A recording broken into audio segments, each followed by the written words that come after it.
Bien. La vez anterior habíamos estado viendo esto de clases amigas y clases estáticas. Vimos también el ejemplo de de la sobrecarga de operadores. En el caso de el primer ejemplo que vimos de sobrecarga de operadores,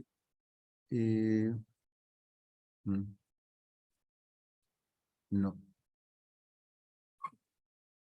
Aquí teníamos un ejemplo particular de sobrecarga en el cual estábamos obligados a definir la sobrecarga del operador como una función amiga. ¿Por qué? Porque en este caso tomaba argumentos que eran de distinto tipo. Por lo tanto, no lo podíamos definir dentro de como un método de clase, como lo habíamos hecho en el caso de la sobrecarga de operador tradicional. Y estos dos que toman, en el caso de esto que es multiplicar por un escalar, un vector, esta operación toma un double como el escalar, que es factor, y el vector que es esta clase vector que creamos de 2 dimensiones. Por lo tanto, esto es definido como una función amiga. Y en el caso para hacer la sobrecarga de este operador, que toma como argumentos una referencia a output stream y una referencia constante a un vector para sacarlo, la salida. ¿Sí?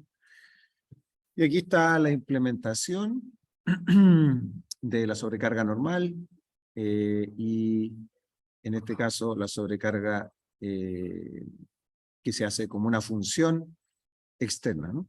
En este caso está hecho como una función global. Lo mismo para el operador de overloading. ¿Sí? Bien, ¿cómo definimos entonces cuando queremos que una clase sea amiga?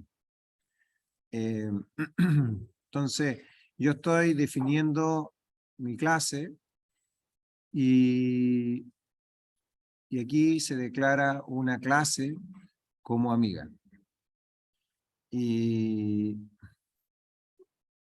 eso qué quiere decir? Quiere decir que todos los métodos de esta clase tienen acceso a los elementos, a los atributos de en este caso, your class.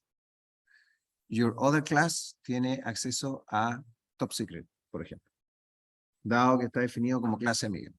Aquí tenemos la declaración de la otra clase, que es change, y toma como argumento una referencia a esta clase que llamamos la anfitriona por ahora, que declara la amistad hacia your other class, y en your other class yo implemento este método público que me permite modificar este atributo top secret.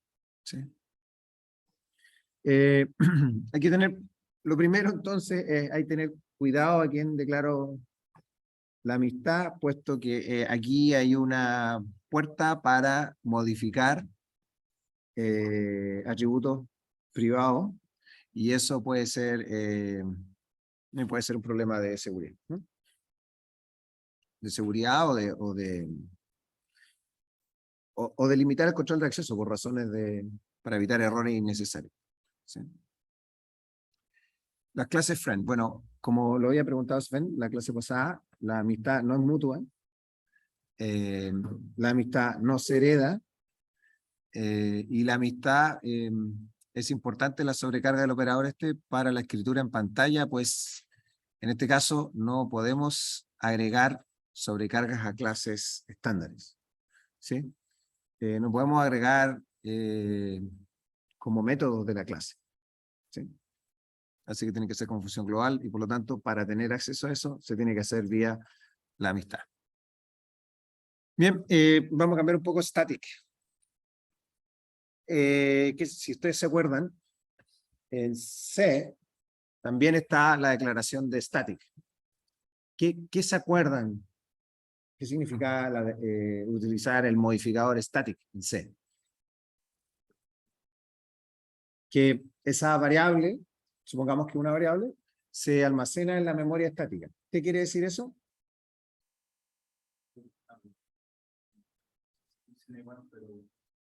Tienen una región especial de la memoria y todos pueden acceder a esa misma parte, que ya no es propio de los objetos. Sí, lo que dice David, gracias David, es que en esa parte estática, primero la variable se crea al momento de que comienza el programa. ¿Sí? No depende si esa variable está dentro de una clase, no depende de que se haga una instancia de la clase. Funciona, permite, por ejemplo, si es una variable local de una función, significa que como está en un espacio de memoria diferente, que se llama static, donde están almacenados, por ejemplo, información que no va a cambiar durante la ejecución del programa, como es el cuerpo de las funciones, por ejemplo. ¿Sí? Como está almacenado ahí, si yo a una variable local, dentro de una función, le asigno el modificador static, quiere decir que esa variable, aunque es local, ¿qué quiere decir eso? Que solo es visible dentro de la función. O sea, no puedo yo desde fuera de la función acceder a esa variable. Esa variable va a almacenar la información que tenga entre llamadas de la misma función. No se va a borrar. ¿Cómo funciona una variable local automática? Una variable local automática se crea cuando uno la declara y la inicializa, ¿cierto? Dentro de la función, dentro del cuerpo de la función. Pero cuando se cierra la llave del cuerpo de la función y la función se termina, esa variable automáticamente es borrada. Y todo lo que almacenaba ahí se pierde. En una variable estática, no. Yo la creo, la inicializo, pero si al final de la función he modificado su valor, etcétera, cuando vuelva a llamar la función, va a mantener el último valor que tenía. ¿Sí? Como es una variable local, no es accesible fuera de la función. Por lo tanto, porque mucha gente en C pregunta, ¿por qué no usar una variable global en vez de una variable estática? Una variable global se comporta de forma similar, que está fuera del ámbito de la función, por lo tanto, entre llamadas mantiene su valor. ¿Sí? Y una variable global dura todo el tiempo que dura la ejecución del programa. Pero ¿cuál es el problema de la variable global en este contexto? Todos pueden modificarla, como bien dicen ustedes. Cualquiera puede modificarla, no tengo control de su estado, primero. Y el otro es que el utilizar variables globales empieza a poblar los nombres disponibles para funciones y variables que yo tengo en todo el programa. Entonces, si yo necesito hacer muchas veces esto, en muchos lugares distintos, voy a tener muchas variables globales, lo cual es una mala práctica. ¿Sí?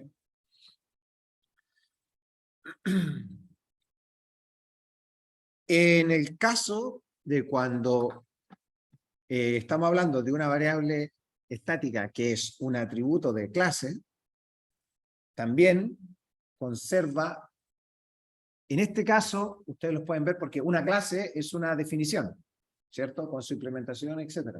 Pero luego yo creo instancias de la clase, ¿cierto? Entonces, una clase puede tener muchas instancias, ¿cierto? 1000, sí, por decir un número, cualquier cosa. Cuando yo tengo un atributo estático de una clase, todas las instancias comparten ese mismo espacio de memoria. Porque es el mismo para todas, static. y que está definido en otra parte, en la zona de memoria static de ejecución del programa, ¿sí? Por ejemplo, si yo quisiera saber cuántas instancias de una clase tengo, ¿cómo las cuento?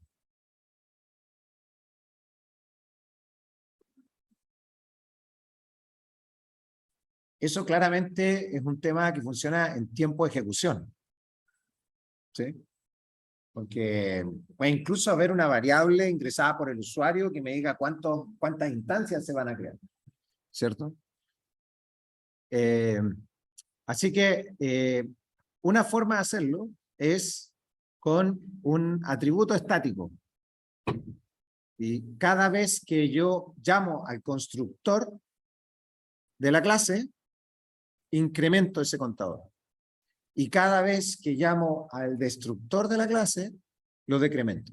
Y de esa manera, en ese contador, mantengo visible a todas las instancias de la clase el número de instancias que hay ejecutándose en algún momento en el programa. Y eso puede ser importante por distintas razones, no sé, para hallar un control de memoria, etc. Puede ser que esas instancias sean de un proceso más importante y es relevante saber el número de instancias que están activas, o sea, que existen en determinado instante en la ejecución de un programa. ¿Sí? Entonces, cuando es un atributo, lo podemos ver como una zona de memoria compartida que no cambia durante toda la ejecución del programa para todas las instancias de la clase. Métodos estáticos. Estos métodos pueden ser invocados sobre la clase, no solo sobre una instancia en particular, igual que en Java.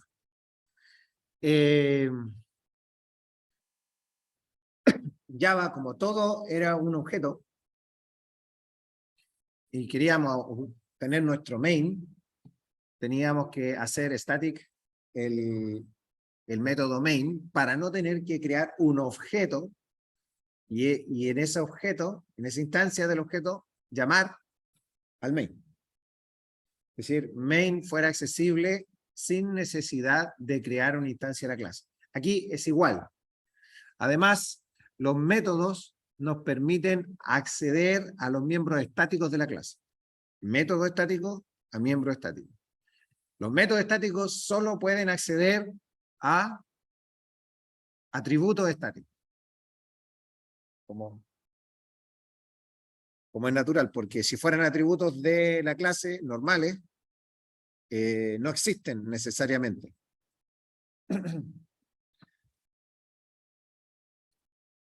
Entonces es posible pensar en miembros estáticos como atributos de clase y no de objetos. Entonces, ¿cómo? Los atributos normales, para que existan, tiene que crearse una instancia. Por lo tanto, un método estático tiene prohibido acceder a atributos normales de la clase. Porque eventualmente puede existir el método, se puede utilizar el método sin crear la instancia. Y eso es un error. Para evitar ese error, no se le permite.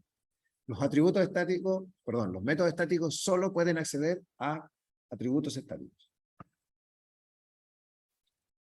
Bien, ¿y cómo declaramos la declaración de los datos estáticos? Bien, aquí también es un ejemplo sacado del Thinking in C++.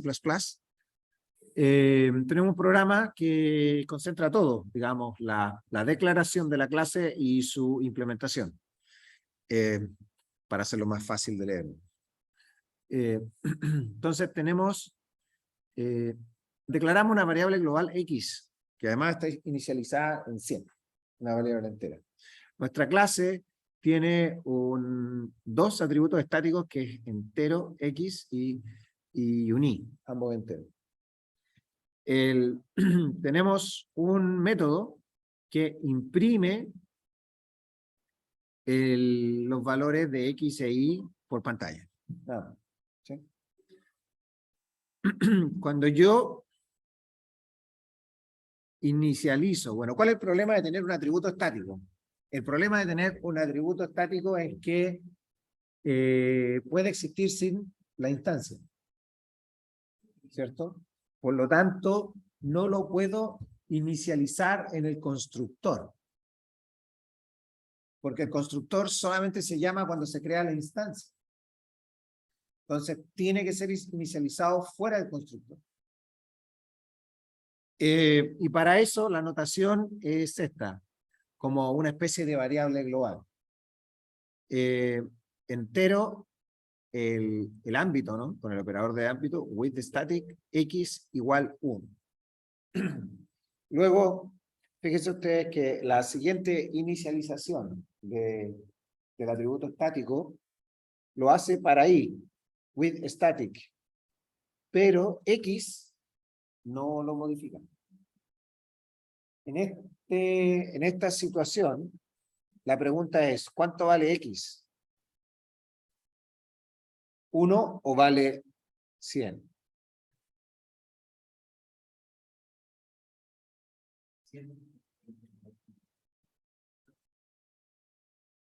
¿Entendieron la pregunta?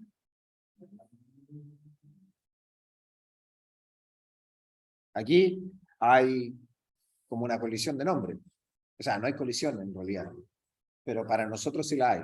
Tenemos la misma variable x aquí con el atributo x y aquí se está utilizando. Aquí no hay ambigüedad, ¿cierto? Estamos claros que corresponde al x que es el atributo estático.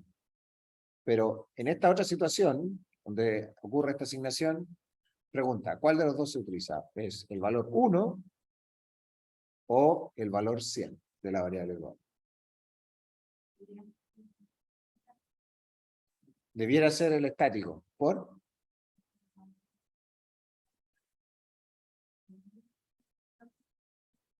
¿No te escucho bien, Britney?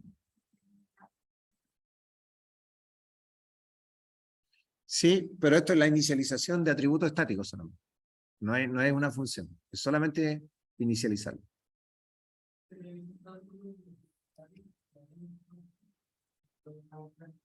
Pero aquí i, solo al atributo i. Entonces, ¿qué? Solamente el acceso a la clase para la I.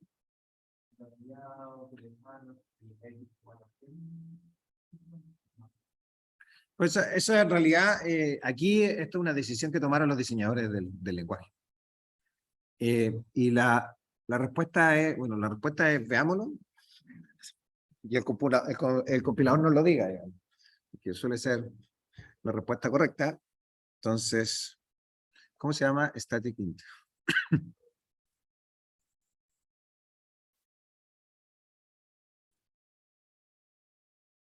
Aquí no.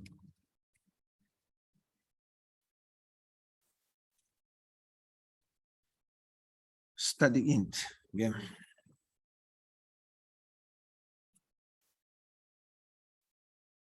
Lo compilé, lo voy a ejecutar. Y aquí está el resultado. Es, ¿cómo? Era 1. Y es porque la decisión que tomaron los diseñadores es que cuando yo utilizo esta operación de ámbito, se extiende a todas las variables que están acá. ¿Sí? Así que no necesito poner aquí with static .x. Ahora, la otra pregunta que me puede hacer Sven. Me estoy anticipando. ¿Qué pasa? Porque estamos accediendo a un atributo estático privado. Porque aquí no lo dice explícito, pero por defecto es privado porque es clase. ¿Cierto? ¿Qué pasa ahí? ¿Estamos vulnerando el control de acceso?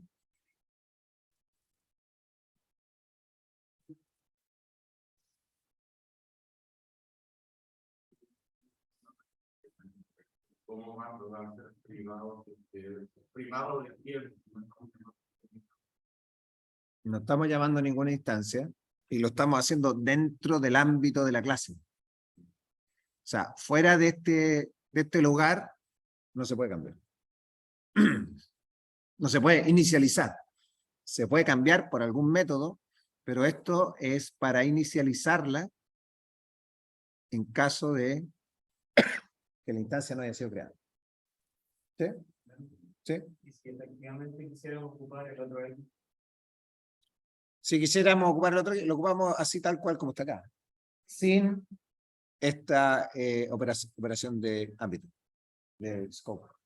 y el o sea, y ahora entender que con I me refiero a la variable del teclado. Cuando hago esto, sí. Claro, pero si quiero inicializar ese I con el X de arriba. Ah, con el X de arriba. Pues yo cambiaría nombre. O sea, la solución más simple es no tener el mismo nombre. Si no tengo el mismo nombre, no hay colisión. Aquí es para mostrar cómo opera. Es un ejemplo rebuscado para ver cómo opera esto en estas circunstancias. ¿Sí?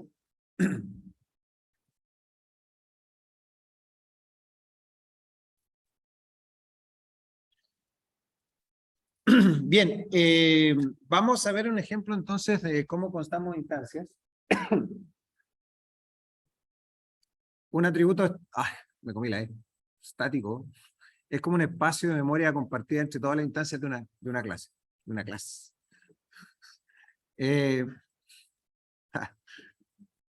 Bueno, en este ejemplo, creamos una clase estudiante que tiene un atributo estático que es el instCounter, que es un contador de instancias. ¿Sí?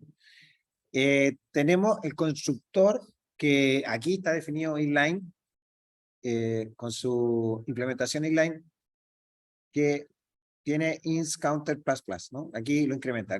¿Qué quiere decir eso? Cada vez que se crea una instancia de student, se aumenta el contador. Tenemos otro método público que despliega por pantalla el número de instancias que hay en algún momento. Y tenemos el destructor que va a decrementar el contador de instancias durante cuando eliminemos los objetos. Bien, aquí estamos inicializando en 0 nuestra variable estática de contador. Y luego en la ejecución, esto lo puedo mover, ¿no? Sí, lo voy a mover para acá. Mira, lo puedo mover para acá. Pero no estoy seguro si esto es correcto. Un segundo.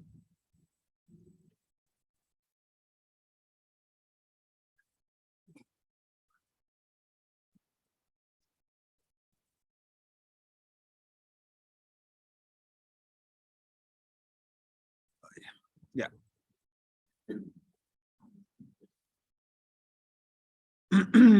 Y aquí inicializamos, creamos dos variables, student, A y C, imprimimos cuántas instancias utilizando el método del objeto A, creamos una instancia B, imprimimos cuántas hay en C y cuántas hay en B. Bueno, esto da como lo mismo.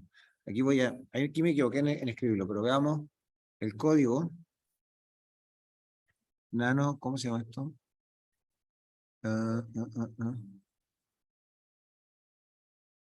instCounter, CPP. Es lo mismo que está ahí, inicializamos. Sí, aquí me equivoqué. Vamos a ver, da lo mismo. Debiera dar lo mismo. Ya, lo compilamos.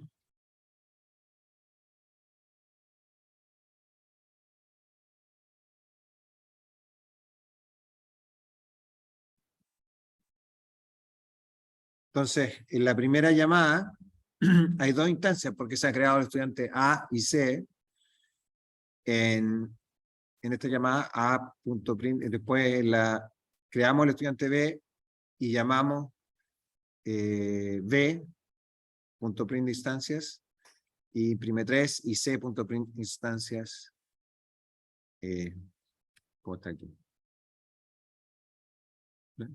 B y C. Imprime 3. ¿Sí? ¿Está bien? Sí.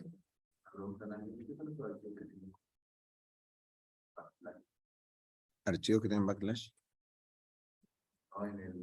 Voy. ¿Dónde? Esto. Son directorios.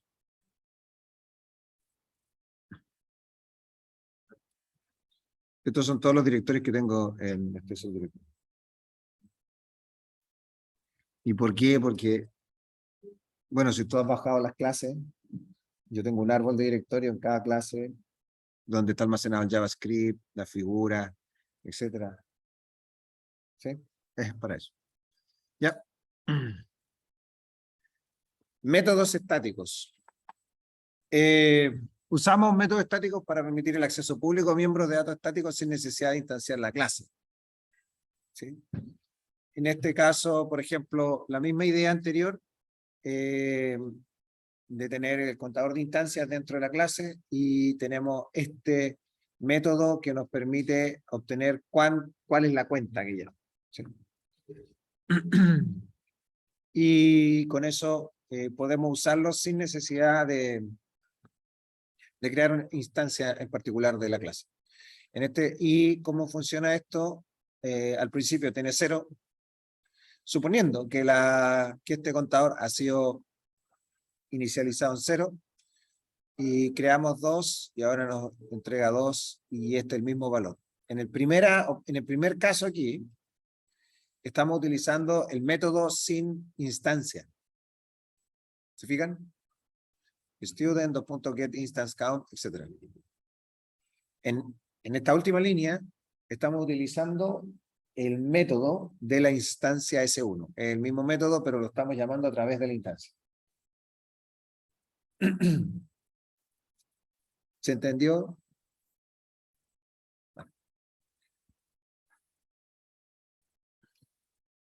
Bien, hasta aquí quedamos con esta parte, que es lo que nos faltaba de la clase pasada. En la línea 4 estamos haciendo Este de acá, estamos utilizando el método estático por sí solo, sin una instancia de la clase. Y abajo estamos accediendo al mismo método, pero a través de la instancia de la clase. ¿Sí? Bien, vamos a ver hoy, además, punteros y objetos en memoria dinámica.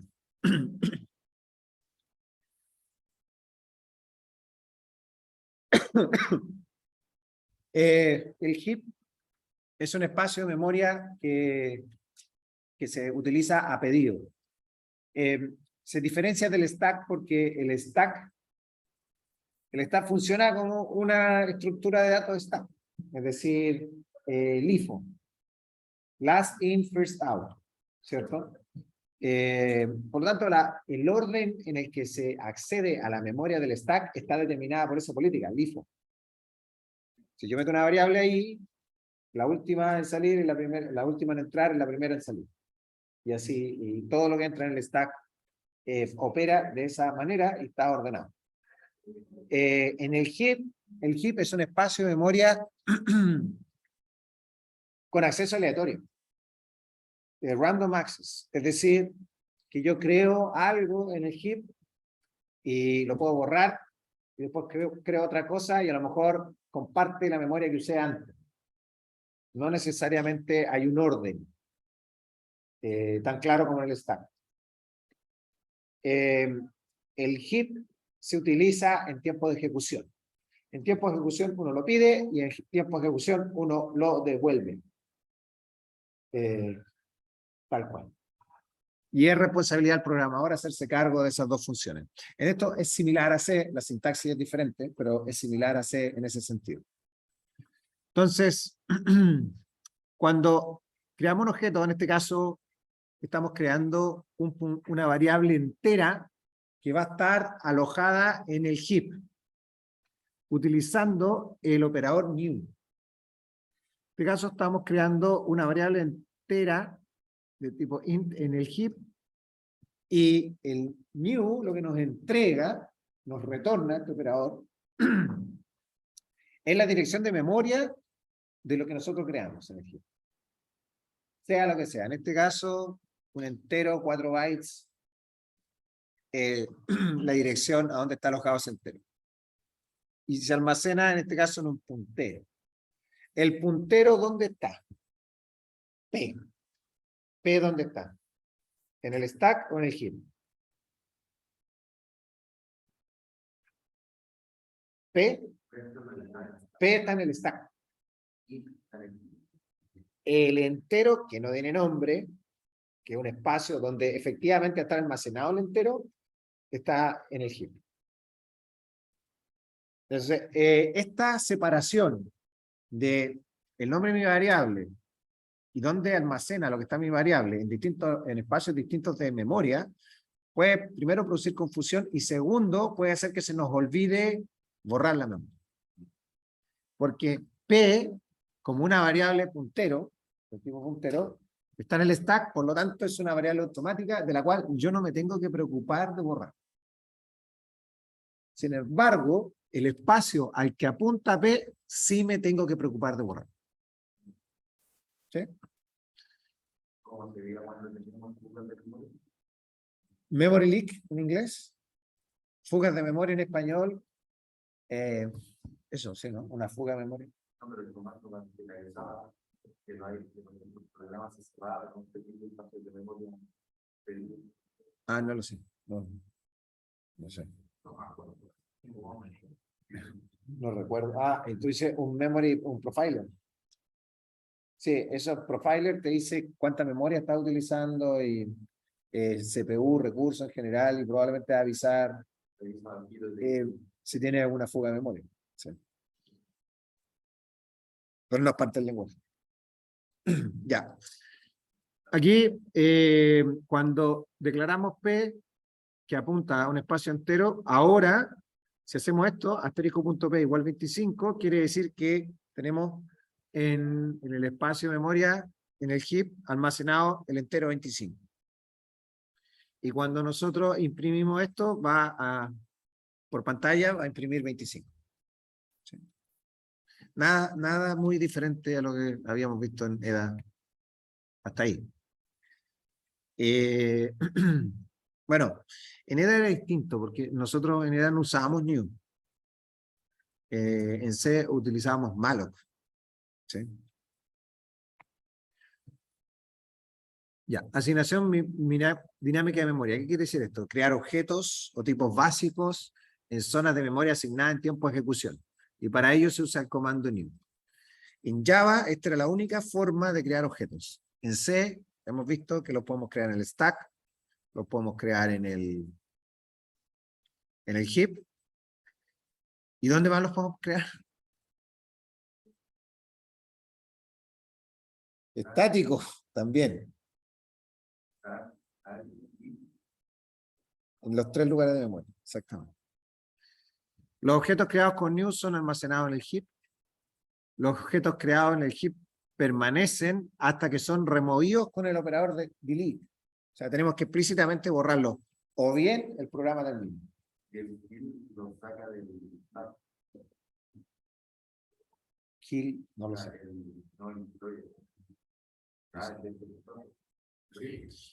El destructor, por eso es importante el destructor. El destructor va a borrar el objeto. Si está en el stack, lo va a borrar del stack.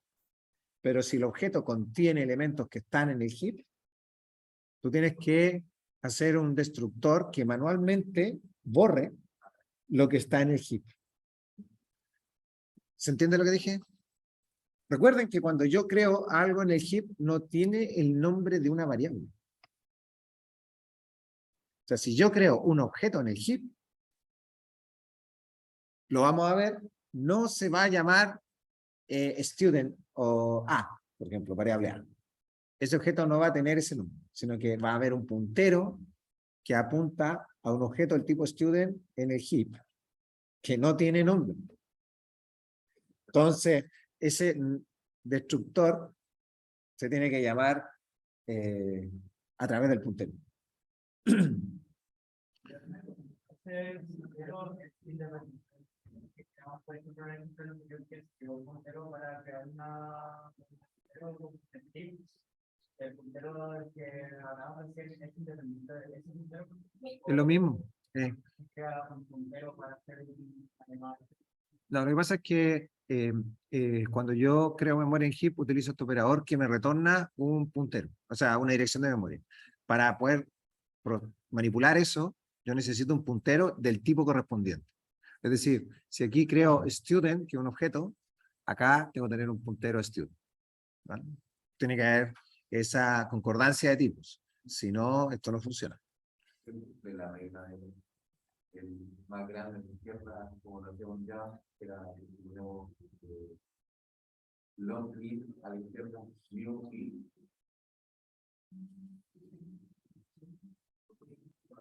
No, en este caso, en el caso de Java, o sea, de C++, es estricto con el uso de los tipos. Entonces, si tú haces una asignación de esa manera, que a la izquierda tienes long int, un puntero a long int, y a la derecha vas a crear un new int, tendrías que hacer un cast. ¿Va? Si no, te va a cobrar un error, o si no, crear un new del tipo que corresponda, que haya una concordancia de tipo. En ese es más, C++ es más estricto que C. Incluso. ¿Vale?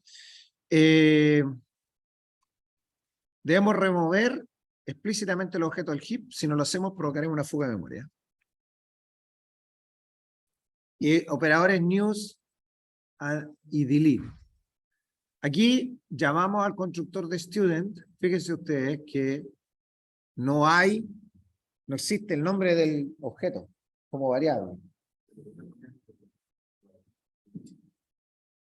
Como entre paréntesis. Era lo que veíamos en el curso pasado, que era student, el new student 1, que después teníamos otro, que era student new 1.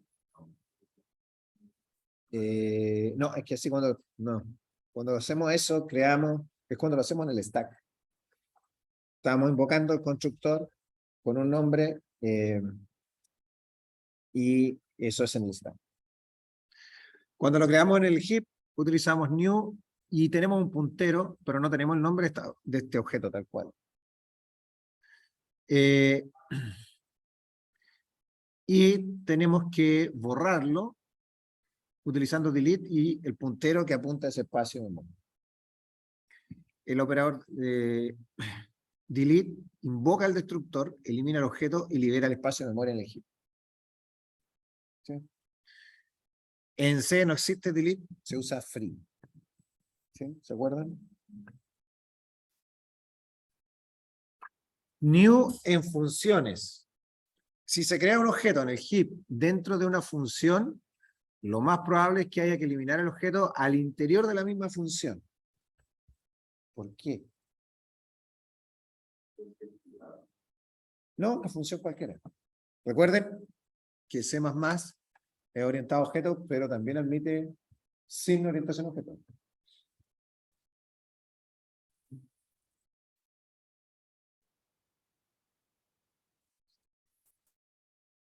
¿Por qué? ¿Por qué es necesario borrarlo dentro del cuerpo de la función?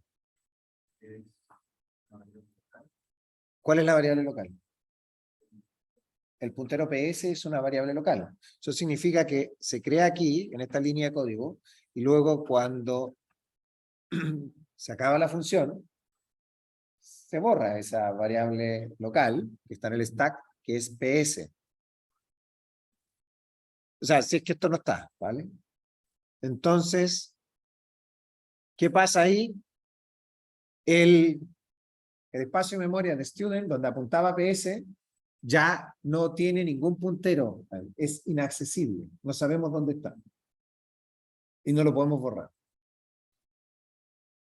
Pero no era lo que puede escribir, por ejemplo, no puede escribir arriba sin ningún problema. No va a escribir arriba de eso. No. Todo el tiempo, lo que dice Pablo es que el computador puede escribir encima. Y yo le rebato que no es así, porque si yo no borraba ese espacio de memoria, ese espacio de memoria está ocupado por ese objeto. Pese a que no tengamos... Perdimos el puntero, perdimos. Entonces, ese espacio de memoria queda ahí durante toda la ejecución del programa. Y si yo llamo a esta función muchísimas veces, va a haber muchísimos objetos inaccesibles, y eso es una fuga de memoria. ¿Sí? Entonces, tenemos que hacer esta llamada a PS que borra dónde apunta PS, llama al destructor de ese objeto, lo borra, qué sé yo, y luego PS en sí mismo se borra cuando se acaba la función como cualquier otra variable local automática en el stack. ¿Sí?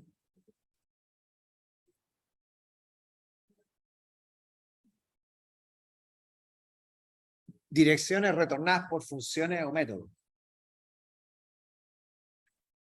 Si una función puede retornar la dirección de un objeto que fue creada en el heap, creado en el heap. O sea, es decir, porque en este ejemplo anterior dice ya, si no borro esto, a lo mejor lo puedo retornar, ¿cierto? Y de esa manera no pierdo el puntero, ¿sí? El destructor es invocado cuando uno llama de delete. Sí. ¿Y qué pasa si tenemos un doble puntero? ¿Cómo? Sí, ¿qué pasa si PS es un doble puntero? O sea, Bien, sí, entiendo. PS. Lo que está pensando Sven es que, ¿qué pasa si, supongamos, yo tuviera argumento por referencia en la entrada y es argumento por referencia de un puntero? Como hacíamos en listas simplemente enlazadas, de repente, ¿se acuerdan? En EDA, y teníamos punteros dobles de parámetros de entrada en la función. Entonces, tendríamos que llamar el delete a asterisco PS. ¿Cierto? Porque si llamamos al delete PS solo, PS apunta a otro puntero que no tiene que probablemente es también una variable del stack y no es una variable en el heap. Al hacer asterisco PS, estamos reemplazando el puntero en el otro ámbito, ¿cierto? Que está fuera de la función, y ese llamaría al objeto, al destructor del objeto. ¿Sí? Ya, entonces, para resolver este problema, si no tenemos el delete.ps, lo que podríamos decir, bueno, ejecutemos esto. O sea, retornemos PS, si retornamos PS, el problema de borrarlo ya escapa de la función y está en otra parte, ¿cierto? Pero no perdió el acceso al objeto creado. Por lo tanto, potencialmente no hay un memory leak, lo que hay que tener es más cuidado. Como está acá, la función makeStudent retorna un puntero student, ¿sí? Y fíjense ustedes que es interesante esto porque si student es un objeto muy grande, y esto se hace muchas veces, el retornar un valor se hace pesado, retornarlo por valor. En cambio, retornando solo la dirección del objeto que creé es muchísimo más rápido, mucho más eficiente. ¿Sí?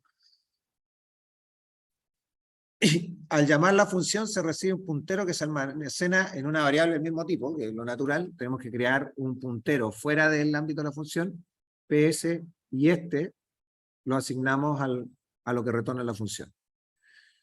Esto funciona bien, pero no hay que olvidar que en algún momento tenemos que ejecutar delete PS, ¿cierto? Para borrar dónde apunta PS. ¿Está bien?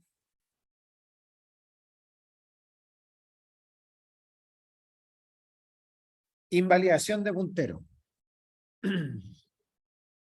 Un puntero se invalida cuando el objeto al que apunta ha sido borrado. Si intentamos usar el puntero, habrá un error de ejecución. Por ejemplo, este es un puntero, una variable simple, un tipo primitivo, double. ¿Sí? Aquí lo inicializamos, ningún problema, ¿cierto? Pero luego acá borramos el espacio de memoria en el heap donde está apuntando. Si queremos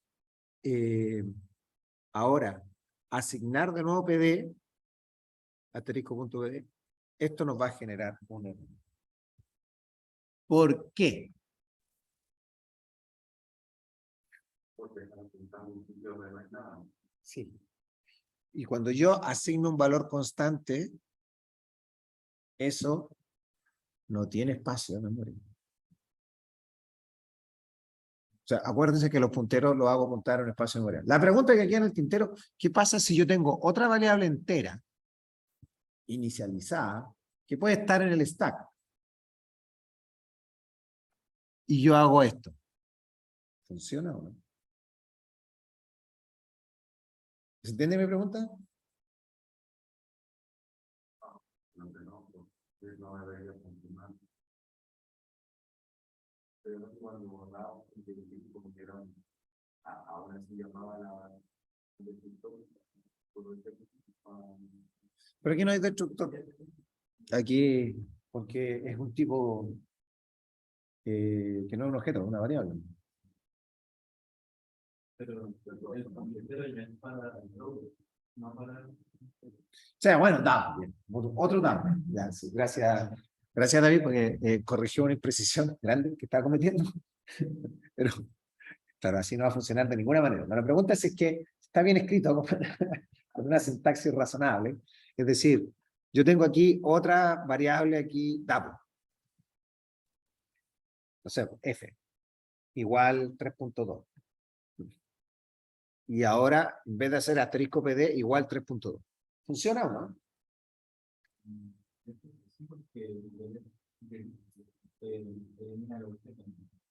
el heap. No puntero en el stack, ¿cierto? Entonces, el tema es que aquí estamos tratando de asignar. No hemos cambiado dónde apunta el puntero en esta operación, en ninguna de estas partes. Siempre apunta al mismo sitio. Y ese sitio ya fue borrado, por lo tanto ya no lo puedo utilizar. Salvo que hiciese un nuevo new. Eso. Si hago esta instrucción de nuevo, PD, asterisco PD igual new double, y luego hago esto, ahí sí. ¿Se entiende?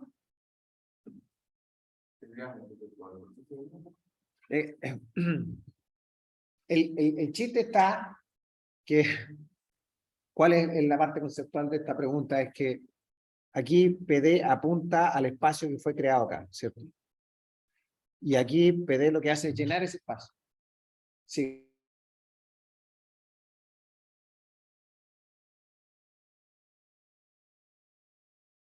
Ese mismo espacio que fue borrado, por lo tanto ya no lo podemos usar. ¿Sí? Entonces cuando yo trato de hacer eso, es trato de llenar un espacio que fue borrado, porque PD sigue apuntando al mismo espacio. Si yo tengo una variable en el stack, flotando, que tiene un valor, y ahora quiero que PD apunte a esa variable, eso debiera funcionar. ¿Sí? O si yo creo de nuevo double y se lo asigno a PD como esto, así, esto de nuevo, sin la declaración porque ya fue hecha, también funciona, ¿cierto? Y ahí está porque en ambos casos PD apunta a otra parte. Ese es el chiste de esta cuestión. ¿Se entiende? ¿O muy confuso? ¿No? Ya. Es que en punteros, particularmente en punteros, hay que entender lo que está pasando. O sea, la comprensión es fundamental. Si no pasan cosas que uno no sabe qué pasa. Arreglos y punteros. Esto es igual que C, con notación un poquito distinto. Igual en realidad. Yo tengo aquí, declaro, un arreglo de enteros, de 50 enteros. ¿Sí? Todo está aquí en el stack. Como bien dice Sven. Entonces, lo que sí se hace el alcance de que el nombre de el arreglo es un valor constante que almacena el puntero, la dirección de memoria del primer elemento del arreglo. ¿Sí? Entonces, scores equivale a un puntero constante. ¿Sí? ¿Cuál? De las dos posibles, ¿ya se acuerdan? La vez anterior que vimos que podía ser apunta a un valor constante o es un puntero constante. ¿Por qué constante si no le estamos diciendo que sea? Esto es cómo funciona el lenguaje, ¿vale? Esto es por defecto en el lenguaje, yo no necesito hacer nada, y en C es igual. O sea, yo puedo hacer esto, me faltó el punto y coma, claro, aquí, perdón. Es decir, score se lo asigno a un puntero, yo puedo hacer eso. ¿Por qué? Porque este valor constante almacena la dirección del primer elemento del arreglo scores, ¿sí? Esto hace que P apunte al primer elemento. Entonces, si yo digo asterisco.p igual 99, entonces quiere decir que el primer elemento es 99, y eso imprime 99. Si yo quiero moverme con mi puntero en el arreglo, lo incremento, lo decremento la cantidad que sea necesaria, y me muevo ahora a la siguiente casilla, ¿sí? El P++, aquí, más. Hay otra notación que es equivalente. ¿Cuál era el constante? El puntero de cuál de los, cuál de las dos constantes. ¿No puedo modificar dirección? ¿No puedo modificar? No puedo modificar dirección. El contenido sí lo puedo modificar. ¿Sí? O sea que para avanzar todo el paso tendría que guardar el número que avancé. Se puede decir P igual lo que avancé más 1. A ver, vamos por despacio. Esto para entender lo que pasa, no es muy práctico esto. Pero estamos claros que este valor, que es solo el nombre, sin los corchetes, ¿sí? Almacena la dirección del primer elemento del arreglo, ¿sí? Entonces P apunta a scores corchete de 0, ¿sí? Entonces, si yo incremento P más, se mueve a la siguiente posición. Si este caso es entero, se mueve 4 bytes hacia un entero. Si estos fuesen objetos, que son de 200 bytes, se movería 200 bytes. ¿Sí? Esta notación de moverlo 1, hay otra forma de hacerlo. Y es poner P corchetes 1.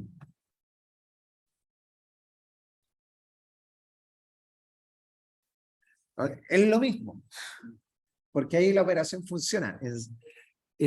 Por lo tanto, yo podría, utilizando, después de hacer esto, y quiero ir al 30, pongo P, corchete, 30, cierra corchete. Sí. No, porque ahí tendría que poner P más igual 30. Porque entre corchetes tiene que ir 21. Entre corchete va un número. No.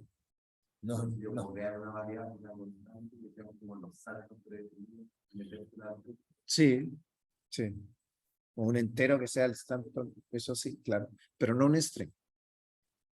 Porque esto no es un hash. No es un hash, no es un arreglo asociativo. Bueno. Ya. Esto, como es un valor constante, me arroja un error. ¿Sí?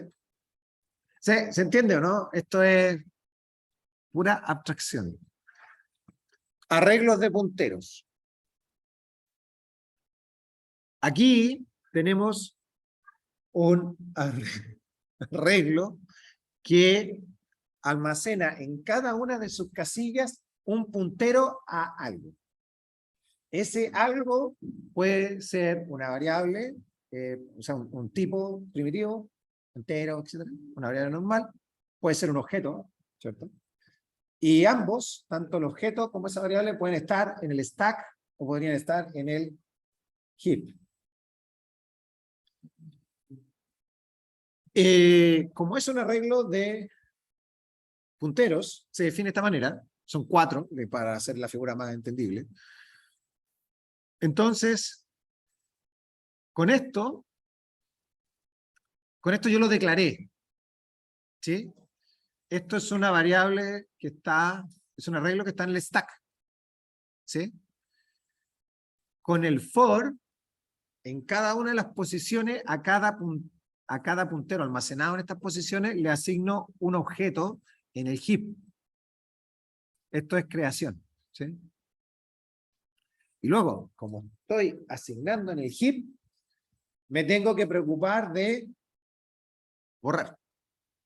Y este for hace eso que es la eliminación. Entonces, mi arreglo en el stack se ve aquí ordenadito, es decir, uno pegadito al lado del otro, porque en el stack, cuando yo creo el arreglo con este tamaño, es un espacio de memoria contiguo que va a almacenar el espacio necesario para 4 variables punteras. ¿Sí? Puntero. ¿Sí? En caso de que no sea contiguo. En el caso del stack, es contiguo. Sí o sí. Si no, no salimos. Se crea de esa manera. ¿Y por qué se crea de esa manera espacio de memoria contiguo? ¿Por qué? No, no por eso. ¿Por qué se crea el espacio contiguo de un arreglo? Constante. Como dice David, si yo tengo un espacio contiguo de memoria, sé exactamente cuánto me tengo que mover para acceder a cualquier elemento en cualquier posición del arreglo. Y eso me va a tomar un tiempo constante. ¿Sí? ¿Se acuerdan de Eda? Eso, el arreglo está diseñado con eso en mente. Si yo tuviese espacios de memoria que no son contiguos y tuviese que almacenar la memoria de uno para otro, tendría acceso secuencial y tenía tiempo lineal. Tengo que recorrerlo para llegar a donde yo quiero. Y aquí no. Por eso se puede hacer esa notación del P corchetes 30 para llegar a la posición 30, que es nada más sumar 30 espacios de donde estoy. Eso es otra cosa. Eso es salirme de la red. ¿Sí? ¿Se entiende? Ahora, fíjense ustedes que esto está en el stack todo cuadradito, uno al lado del otro, porque es un espacio de memoria contiguo, así está diseñado, así está definido en el stack, pero en el heap no necesariamente.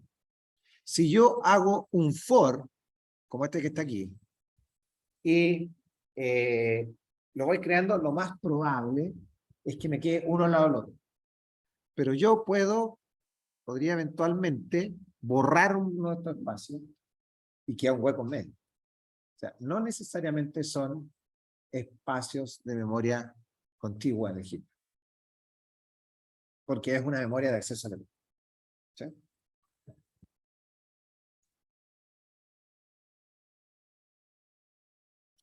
Ahora, puedo hacer otra cosa, puedo hacer el arreglo entero en el heap.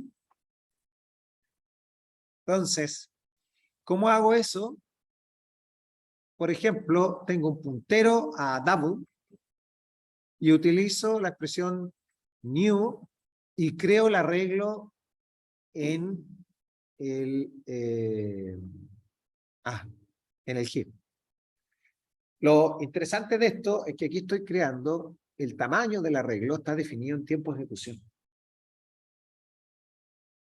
Lo cual resuelve un problema con los arreglos que suele ser de que yo tengo que tener el tamaño definido en tiempo de compilación. Como en el anterior. Pero acá, esto podría ser una variable que la ingresó el usuario, por ejemplo. Y por lo tanto, en tiempos de compilación, yo no tengo idea cuál va a ser el tamaño de este arreglo. Pero construyéndolo en el heap, yo puedo crear un espacio de memoria que en este caso es contiguo. Porque estoy haciendo un new por todo el bloque completo del arreglo. No estoy haciendo un new por cada elemento de mi arreglo. ¿Se fijan?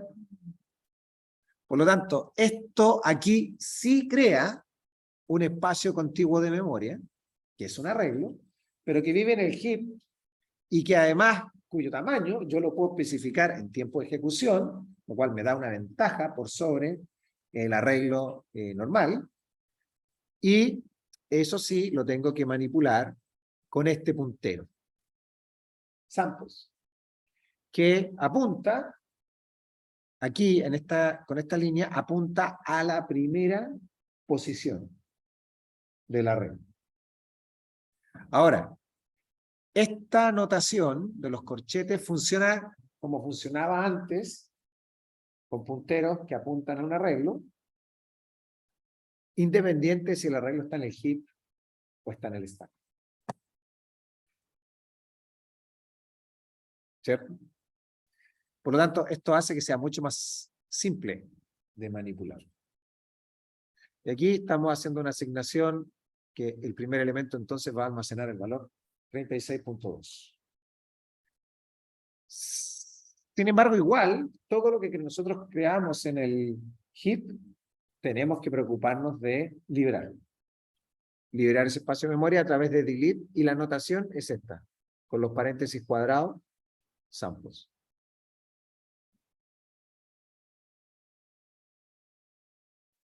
¿Se entiende? Ya. Punteros como atributos de clase. Dice, los punteros son efectivos cuando los encapsulamos en clases porque podemos controlar su tiempo de vida. Claro, dura lo que dura la instancia de la clase o lo que sea, dura la clase. Sin embargo, hay que tener cuidado con lo que en Java vimos que era una copia baja o una copia profunda. ¿Sí?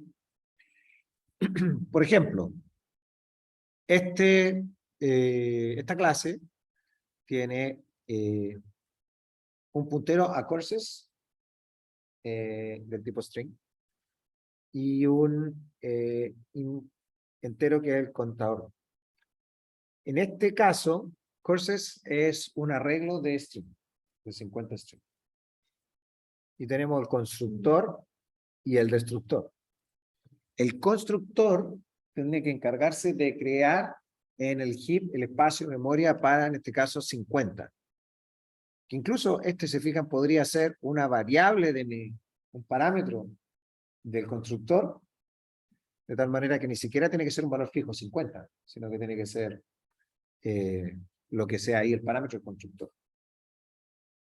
Lo creamos e inicializamos el contador de número de cursos en 0. Y el destructor se tiene que encargar de borrar el arreglo creado en el heap.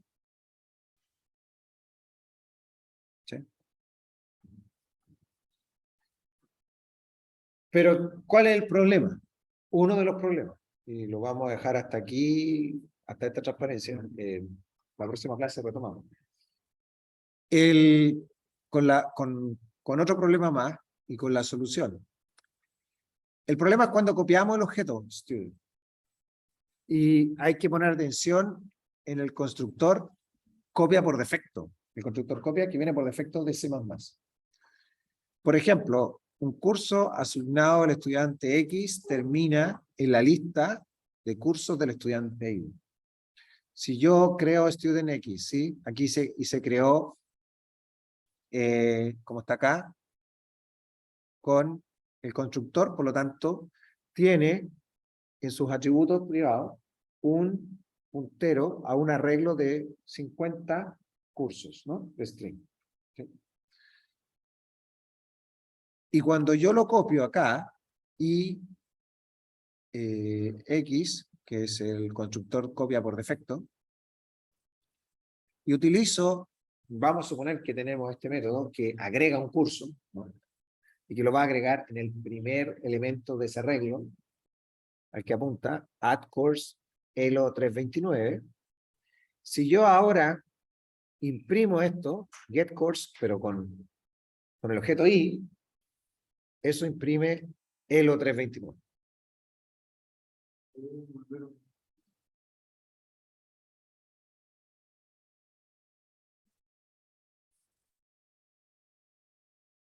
O sea, lo que está pasando aquí es que el constructor por defecto de C++ lo que hace es una copia baja. ¿Ah? No, no. Copia el puntero courses. Entonces, lo que almacena courses en X lo sigue almacenando en I. Son dos punteros distintos que apuntan al mismo lugar. Entonces, no, al copiarlo, no hizo una llamada al constructor para crear un nuevo espacio para el arreglo y asignar esa dirección al atributo de I. No lo hace. Solamente copia este valor de aquí. ¿Sí? Para el X sí hizo todo ese proceso. El X sí lo hizo. El Y no. Por lo tanto, ¿cómo solucionamos este problema? Y hay otro problema, lo vamos a ver en la próxima clase, que es cuando yo hago una asignación de un objeto a otro. Ahí también se hace una copia baja. La solución es implementar nuestro propio constructor copia.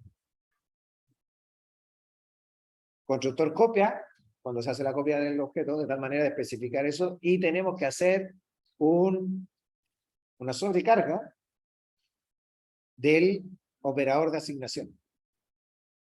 Para, cuando se hace la asignación, se haga la copia profunda. En ambos casos. ¿Ok? Eso lo vamos a ver en la próxima clase. Lo dejamos hasta aquí. Muchas gracias. ¿Preguntas? Sí. Ah, espera, voy a terminar la grabación. Eso ha sido un calvario. Espera. ¿Qué es lo que tengo que hacer?